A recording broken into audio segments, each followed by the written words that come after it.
बिस्मिल्लाहिर्रहमानिर्रहीम, अस्सलाम वालेकुम। मैं हूं ईसा नकवी। आज दिन है जुमेरात का, तारीख है 18 नवंबर। इस वीडियो में मैं बात करूंगा शैतान की, शिकारी की और व्यापारी की, the devil, the Hunter and the businessman. और कोई सरप्राइज़ नहीं है, आगाज़ में ही बता देता हूं कि शैतान है इंडिया का वज़ीर आज़म नरेंद्र मोदी,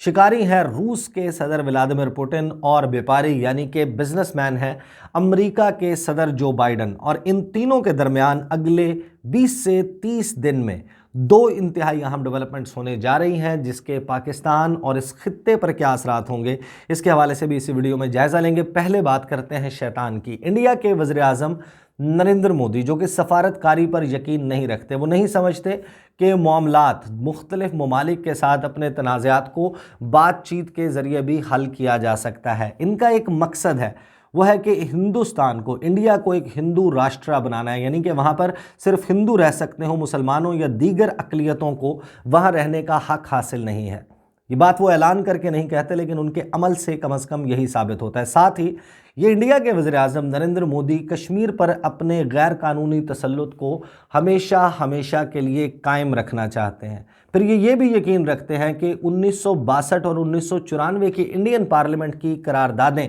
जिसके मुताबिक एक साइचिन जो कि चीन का हिस्सा है वो, और गिलगित बल्तिस्तान और आज़ाद कश्मीर, ये दरअसल इंडिया के हिस्से हैं। और इन करारदादों के मुताबिक नरेंद्र मोदी चाहते हैं कि इन दोनों इलाकों को चीन और पाकिस्तान से वापस लेना है। फिर इसके लिए ये अपनी छोटी मोटी तैयारी भी शुरू कर देते हैं, क्योंकि ये डिप्लोमेसी पर, सफारतकारी पर यकीन नहीं रखते। और जब ये तैयारी शुरू करते हैं तो इसके जो चेले हैं, इस शैतान के चेले, जिसमें इनके कौमी सलामती के मशीर अजीत डोवल शामिल हैं, इनके वज़ीर दिफा राजनाथ सिंह शामिल हैं, इनके वज़ीर ख़ारजा सुब्रमण्यम जयशंकर शामिल हैं, इनके chief of defence staff general Bipin Rawat समेत जो दीगर चेले हैं, वो इनको बताते हैं कि अब क्योंकि हमने ये तैयारियां शुरू कर दी हैं और इसका ऐलान कर दिया है और कुछ स्टेप्स भी उठा लिए हैं 5 अगस्त 2019 को, तो अब हमें, क्योंकि चीन और पाकिस्तान इकट्ठे हो गए हैं, तो हमें एक टू फ्रंट सिनेरियो का सामना है कि अब जब भी जंग होगी, जब भी लड़ाई होगी, तो वो बैक वक्त चीन और पाकिस्तान के साथ होगी। जाहिर है कि अब ये परेशानी की बात है, तो फिर ये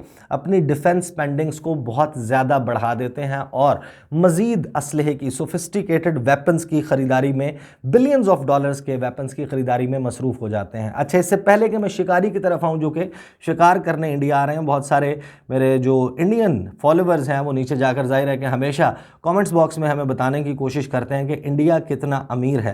तो मैं थोड़े से फिगर्स आपके सामने रख देता हूं कि इंडिया और इंडिया की हुकूमत क्यों अमीर है, आपको अंदाज़ा हो जाएगा, और वहां पर अवाम की क्या सूरत हाल है। ज़्यादा नहीं फैलाऊंगा सारी बात को, चंद फिगर्स सामने रखूंगा और सिर्फ इंडिया के जो कैपिटल दारुल हुकूमत है दिल्ली, जहां पर राष्ट्रपति भवन मौजूद है, जहां पर इंडिया के वज़ीर आज़म, इसी वज़ीर आज़म का दफ्तर भी मौजूद है, इन तमाम जिन लोगों के मैंने नाम लिए, मिनिस्टर्स समेत, और जो सिक्योरिटी इस्टेब्लिशमेंट के लोग हैं, उनके ऑफिसेस भी यहाँ इसी कैपिटल नई दिल्ली में मौजूद हैं। यहाँ पर क्या सूरत हाल है? आपको मालूम है कि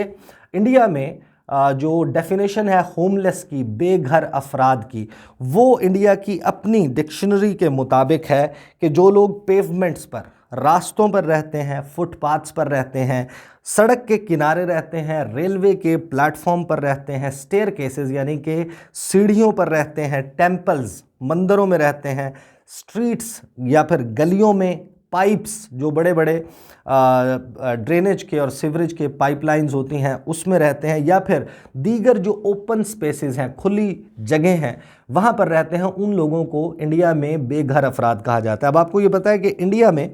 कुल मिलाकर 18 मिलियन स्ट्रीट चिल्ड्रन हैं, जिनको गली में घूमने फिरने वाले ऐसे बच्चे जिनका कोई वाली वारिस नज़र नहीं आता। यह तो है तादाद इंडिया की। इस वक्त जो आदादो शुमार है उसके मुताबिक 3 मिलियन मर्द और ख़वातीन, यानी कि 30 लाख मर्द और ख़वातीन होमलेस हैं इंडिया के कैपिटल नई दिल्ली में। उनके पास कोई घर नहीं है, वो फुटपाथों पर, मंदिरों में, सीढ़ियों में और सड़क के किनारे, साथ ही रेलवे स्टेशंस पर, बस स्टेशंस के ऊपर खुलेआम सोते हुए नज़र आते हैं। ये सब चीज़ मैंने खुद भी मुशाहिदा की है। अब मैं आपको ये भी बता दूं कि इस्लामाबाद, जो कि पाकिस्तान का कैपिटल है, उसकी कुल आबादी 17 लाख है, यानी कि पाकिस्तान के कैपिटल में कुल मिलाकर इतने लोग नहीं रहते, जिससे यानी कि तकरीबन 2 गुना ज़्यादा, 2 टाइम्स पॉपुलेशन नई दिल्ली में सड़कों पर रहती है, जिनको होमलेस अफराद कहा जाता है। फिर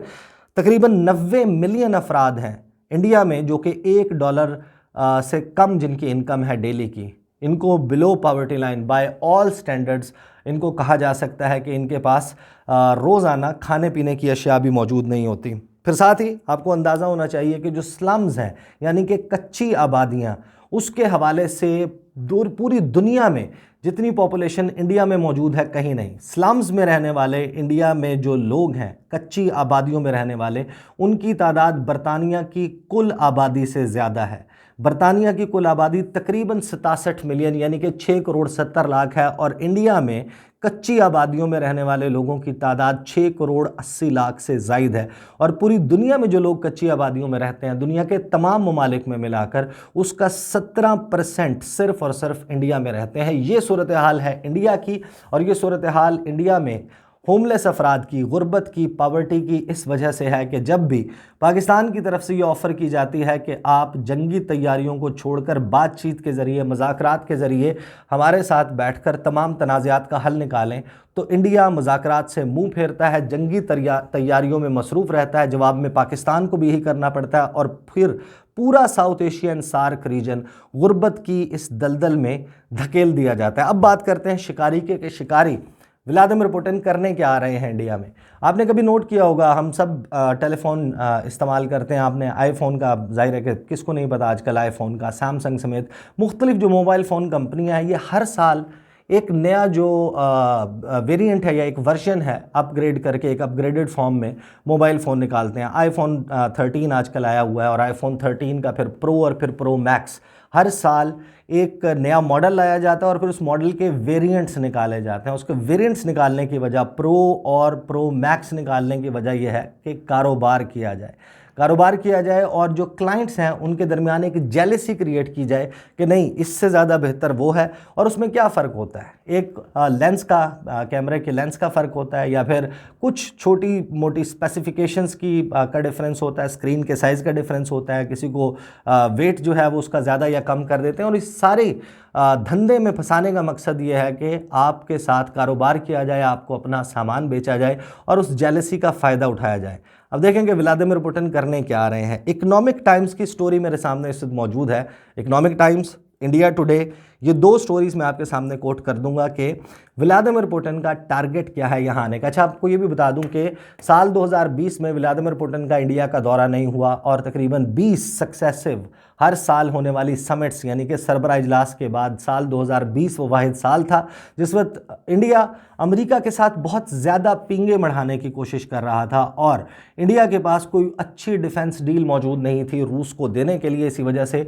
रूस के सदर व्लादिमीर पुतिन का बहाना इन्होंने बनाया कि कोविड-19 है, लेकिन इस वजह से उनका दौरा नहीं हो सका था। हर साल इंडिया का वज़ीर-ए-आज़म मॉस्को जाता है या मॉस्को से कोई मेहमान दिल्ली आता है, और ये सारा मामला होता है कि अरबों डॉलर की डिफेंस डील्स की जाएं। इकोनॉमिक टाइम्स कह रहा है कि Russia exploring market for S-550 missile system, all eyes on India, कि तमाम आंखें इस वक्त इंडिया पर लगी हुई हैं। रूस मार्केट तलाश कर रहा है S-550 मिसाइल सिस्टम की, और इसके लिए किया क्या जा रहा है कि even before Russia came up with its air force killer missile system S-500 and S-550 that created a बज अक्रॉस कॉन्टिनेंट्स, के अभी तक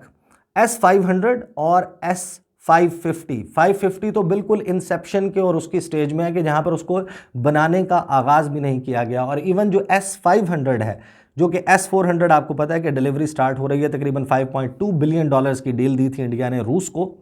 अपने लोगों का हक मारकर, उनका निवाला छीनकर ये डिफेंस डील की थी इंडिया के वज़ीर-ए-आज़म नरेंद्र मोदी ने। ये जो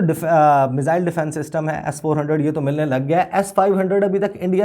रूस ने खुद इंडक्ट नहीं किया, ये उनके इस्तेमाल में, सर्विस में मौजूद नहीं है, क्योंकि इसकी टेस्टिंग तो कंप्लीट हो चुकी है, लेकिन अभी मज़ीद कुछ लवाजमात बाकी हैं। लेकिन इसके लिए मार्केट तलाश की जा रही है कि रूस अपने पास तो कब इस्तेमाल करेगा, पहले इसे इंडिया को बेचा जाए। फिर वो मिसाइल डिफेंस सिस्टम S-550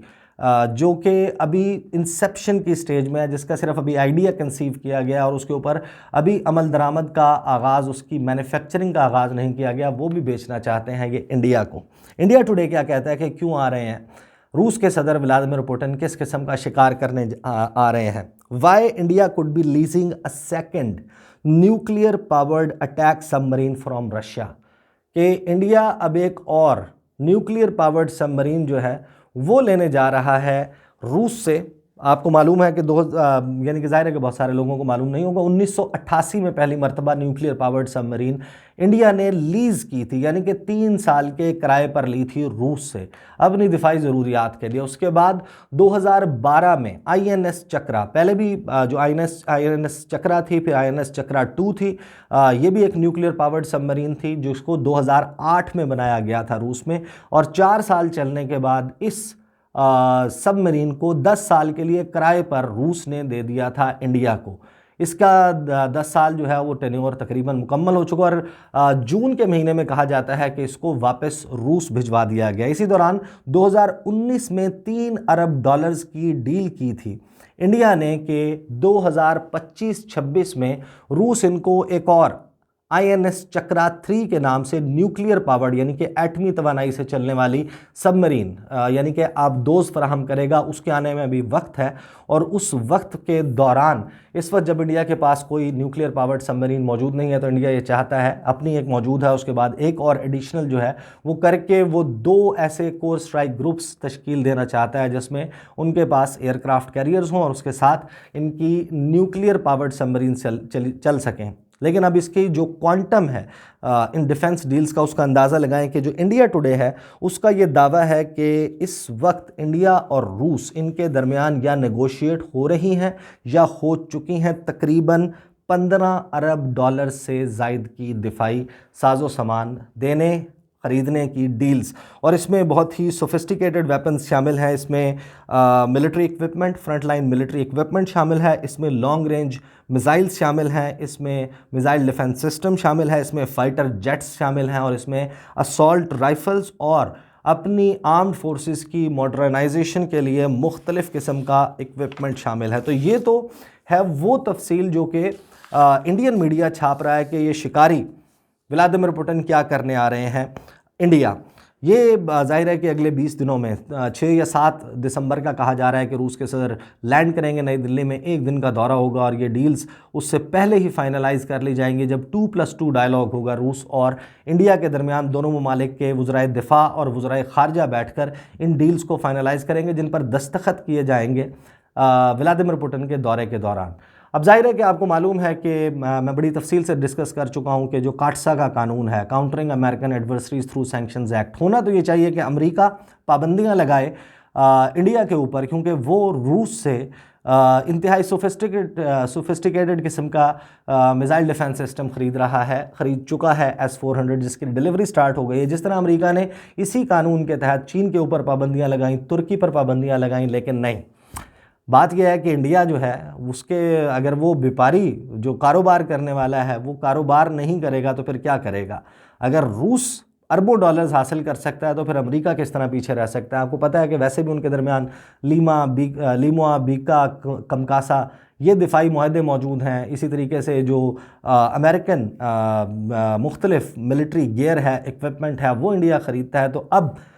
ख़बर है दी हिंदू की, गुज़श्ता रोज़ 17 नवंबर की ख़बर है। द हिंदू कहता है कि India set to seal 3 billion predator drone deal with US, कि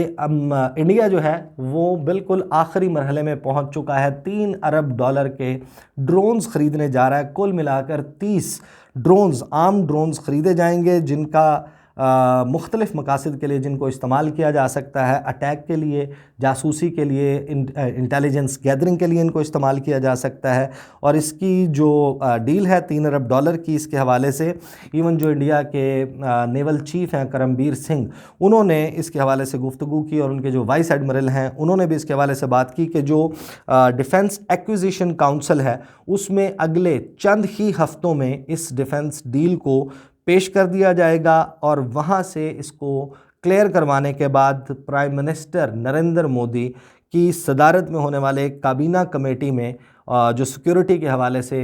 जिसका इनेकाद किया जाता है उसमें इसको अप्रूव करवा लिया जाएगा। तो फिर व्यापारी भी पीछे नहीं रह सकता, वो बजाय इसके कि सैंक्शंस लगाए वो भी अपना असलहा बेचने के लिए, अपने ड्रोन्स बेचने के लिए आगे आ रहा है। अब इस सारे मामले पर मैं आगाज़ में अगरचे इस बात का तज़किरा कर चुका हूँ, पाकिस्तान के ऊपर इसके क्या असरात होंगे। ज़ाहिर है कि पाकिस्तान जो है वो बहुत सारे हमारे मसाइल 74 साल के, जिसकी वजह से आज जो है वो आपको मालूम है कि हमारे यहाँ लोग अमीर हैं और हुकूमत जो है वो रिलेटिवली निस्बतन जो है वो गरीब है। आप जाकर कभी इस्लामाबाद में और ओवरऑल पाकिस्तान में देखें तो लोगों के पास बेतहाशा पैसा नज़र आता है आपको, लेकिन हुकूमत जो है जब उसकी बात की जाए तो फिर ज़ाहिर है कि टैक्स भी चोरी होता है यहाँ पर और भी मामला आते हैं, तो पैसे उतने ज़्यादा है नहीं। लेकिन फिर भी पाकिस्तान अपनी दीगर ज़रूरियात को पसे पुश्त डालते हुए बहुत सारे मामलात पर बजट्स को कट करते हुए डिफेंस जो है वो स्पेंडिंग्स उसको बढ़ाता है, मैच करने की कोशिश करता है, क्योंकि एक आर्म्स रेस स्टार्ट हो जाती है। और जाहिर है कि जिस वक्त आपके ऊपर एक बका का ख़तरा